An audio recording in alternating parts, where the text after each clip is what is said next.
Hi guys, it's Drea. This is just a regular old makeup playtime. Recently, I've been seeing this more and more, the popularity rising again of tutorials with multiple palettes and different eyeshadows and that kind of things. I'm going to be using multiple palettes in this tutorial, and one thing that I really wanted to do was use this one particular shade. This really inspired me when I got it in my multiple palette bingo gauntlet video. But I've been wanting to use this kind of on its own. This yellowy duochrome shade in the BH Zodiac palette. This is the Aquarius shade right here. Do you see that? This orange yellow duochrome shift. I think this is so gorgeous. I really just want to do a tutorial around this one shade and see where it takes us. It's going to be very sunshine. This is all about like sunshine, orange, and yellows. So I've already done my eyebrows and put on primer and all that. I'm going to start with the Colourpop Yes Please palette, and this is going to be kind of the above the crease shade. So I guess you could call it a transition shade. I love this palette so much. I think my love for it is well known.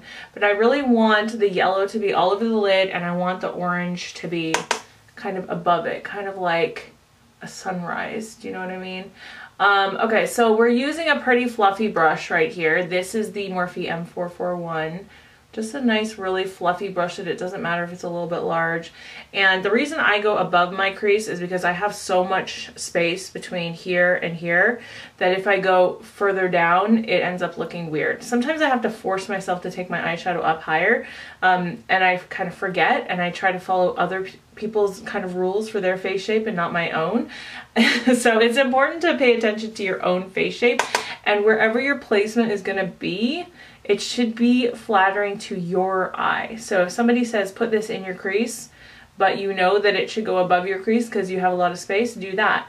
If they say put it above your crease but you have less space, then go further down. You know, this is all about kind of like shaping it to your own, what's more flattering for you. I talked about this brush before. This is the Sigma Blending E36. Now what this is good for, and I'm going to demonstrate this now, I'm going to dip this into this yellow shade and tap it off. This is really good for when you want to add something to the outer edge of your transition, but you want it to be super subtle.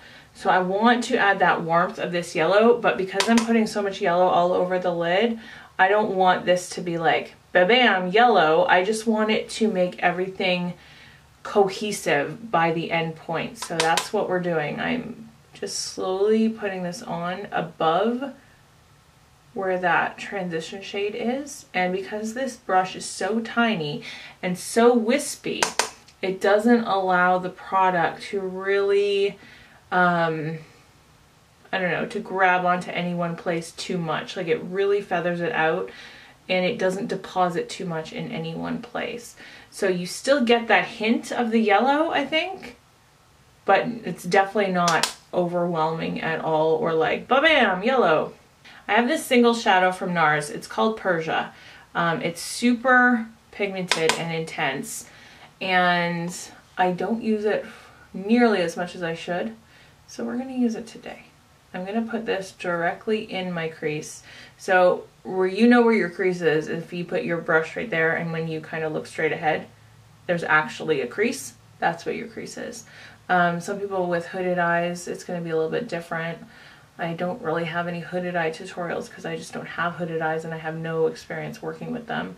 I'm not a makeup artist. I am a self-taught makeup enthusiast. Okay, I'm going back to this brush just to kind of blend this out and blend these two colors together a little bit better.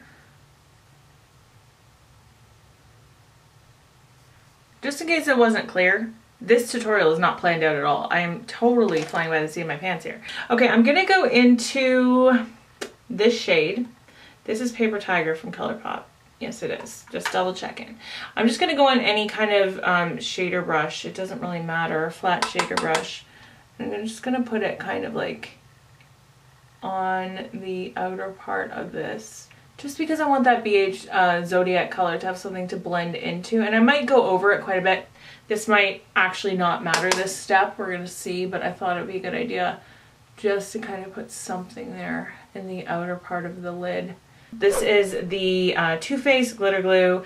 You can use any kind of sticky base, but I find this one works really well. So I'm going to take a MAC 242 and I'm going to put some of this on the back of my hand. It's just kind of, your hand just kind of works as a palette to just have a little bit of space to work with this. And I always kind of tap into it and then tap it off quite a bit because I don't want to put too much of this on the lid. And we're going to do one at a time. The reason we do one at a time is because this will get dry and then it's pointless. Remember, the eyeshadow will stick where we put this. So what I'm doing is I'm being very careful, especially into the crease, where I'm kind of going to make it like a line, almost like a half cut crease with this. We're going to bring it over and past that point of that paper tiger shade just a little bit. So I'm dipping into Aquarius with a different 242 and then just go right on top. Now, do you see here? That's sticking right to that line that I created with the glitter glue, which is why it's starting to look slightly like a cut crease right there, which is what I wanted. And I am going to bring it over, but really the intense part is really just where we put that glitter glue, and then it just kind of is going to fade in there. I really, really wanted to use some kind of glitter into the cut crease here too. So I'm going to grab this. This is the Tarte Eye Jewels in white gold. And it's got like a little brush. So it's really easy to kind of just brush it onto where you want it to go. Let's move on to the face before we finish up the eyes. This is Benefit Professional that I'm going to be using as my primer just to fill in pores.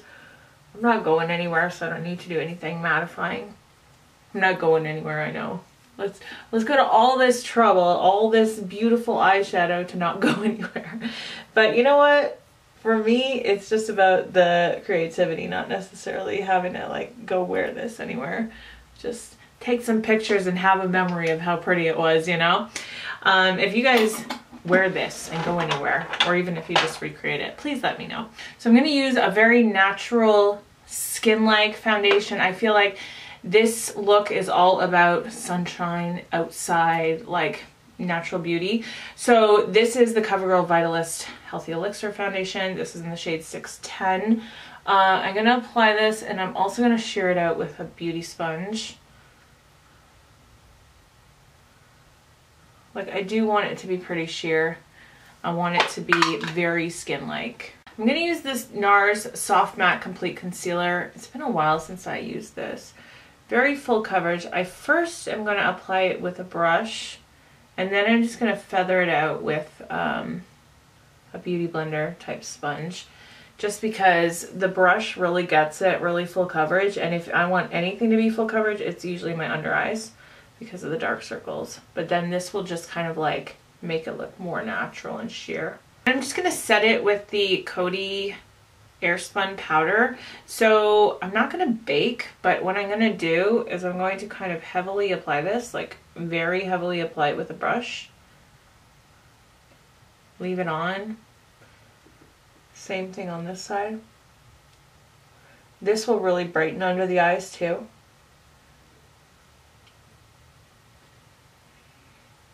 Okay, and now I'm not going to leave it there. I'm just going to like really brush it all away, kind of buff it in at the same time. This will stop the concealer from creasing at all, so you don't get any of those crease lines, but it's also going to really give you that brightness under the eyes at the same time. I've been using this a ton lately. You're probably sick of it, but this is the Becca Bali Sands bronzer, and it is my makeup use up bronzer, which is why I'm using it so much. Trying to finish it up. I've hit like a lot of pan on it, but I really want to finish it up this year by the end of the year.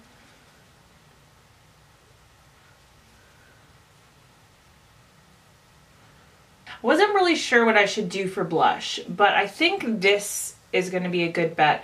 This is the Kate Moss Rimmel blush palette, and the middle shade and the bottom shade here, well actually I guess it's technically the top, but these two shades here, this is super shimmery. This one is matte. I kind of want to just kind of mix them together a little bit. That way I'll have a little bit of glow but it will be just mostly like nice peachiness.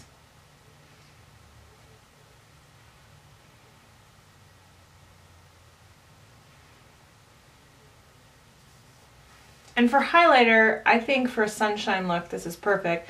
This is the Makeup Revolution Skin Kiss in Golden Kiss. Like, how can you get more perfect for a sunshine look? I feel like it's super weird for me to be doing this tutorial like so well into fall, but what can you say? When you're just inspired, you're just inspired, you know? Like, you gotta go with your inspiration sometimes, even though this would technically probably be much more of a summertime look. For under the eyes, I don't want to do too much craziness. I'm going to go into, let's go back into Persia for a second. I'm going to take it on a much pointier brush. This is Beauty Junkie's Pro Pencil Brush. And I'm just going to kind of bring it down halfway. I've never been one to go crazy under my eye. When I say crazy, I mean like, I see some tutorials where it's like full on halfway down the eye. And I'm like, that's not for me because my eyes can tend to look droopy. So again, do what works for your face shape, but I don't like to bring it too far down my under eye.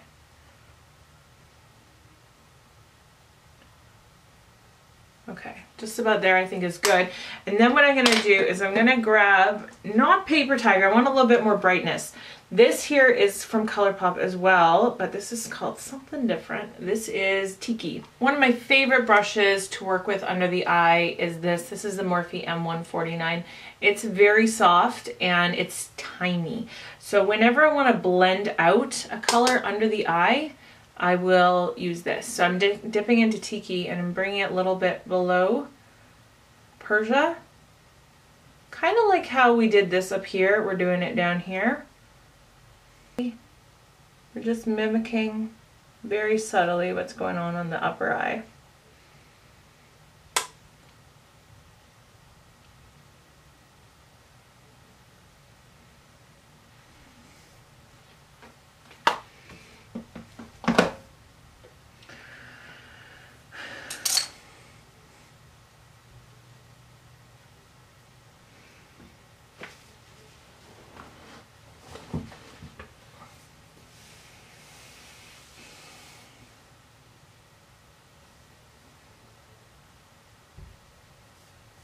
I actually don't want to do any eyeliner, and I feel like I don't have to because of the gold cut crease. I feel like it would look, I don't know if it would look weird, but I just don't feel like I need to. So I'm just going to do mascara. I'm not going to do false eyelashes today, although you absolutely could to give yourself some more drama. But I'm going to use my favorite mascara. This is the Stila Huge Extreme Lash Mascara. I adore this mascara so much, and I'm going to be buying myself a new one soon because this one's running out.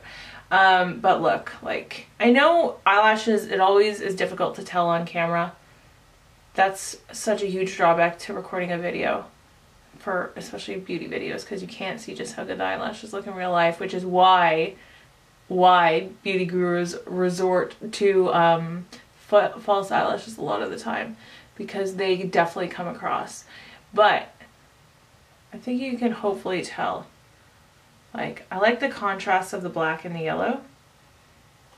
And I don't feel like this look needs eyeliner. I think you could do a matte or a glossy lip, but I'm just going to do a matte lip. I'm just going to line my lips with Charlotte Tilbury Pillow Talk. Again, trying to use it up. We're getting to the end of the year. This isn't even a makeup use up. I just want to use it up.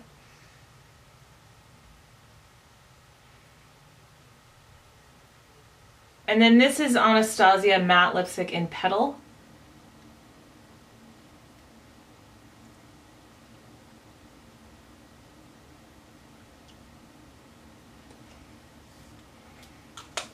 So that is it for my multiple palette tutorial today. Like I said in the beginning, let me just ask you, do you want to see more stuff like this? I feel like this is kind of making a comeback, these multiple like shades from different places kind of things, and you can just take what's in your collection and go with the inspiration. I know ShanXO always does this, like she's never stopped doing it, but I feel like recently it's making a resurgence. I've seen like Samantha Ravindol do it, and a few other people. So I thought, why not try? I was very inspired by this yellow shade, and I love the way this turned out. Like, I don't want to take this off. It looks so beautiful. I love these colors. All right, so thank you so much for hanging out with me. I hope that you learned something today. If you didn't, well, then just thanks for hanging out. And that's it. So I hope you're having a wonderful day. I will see you in my next video. Bye, guys.